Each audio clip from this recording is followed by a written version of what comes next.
अस्सलाम वालेकुम दोस्तों। तो आज मैं आपके लिए लाया कोलोबिट ड्रॉप। तो इनका इस्तेमाल जानेंगे।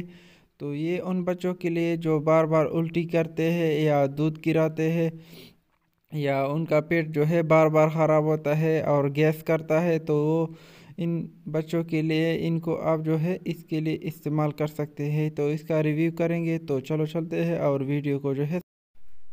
जी दोस्तों, तो इनका डब्बा जो है आप चेक कर सकते हैं कोलीबिट का। तो इस तरह का होता है। ये लैक्टोलोज एंजाइम है जो कि दूध को हजम करने के लिए इस्तेमाल होता है। अगर किसी का पेट में कोई भी मसला हो, बच्चों में दर्द हो, गैस वगैरह हो, वोमिटिंग हो या वो बार बार दूध गिराता हो, तो इसको आप जो है इस्तेमाल कर सकते हैं।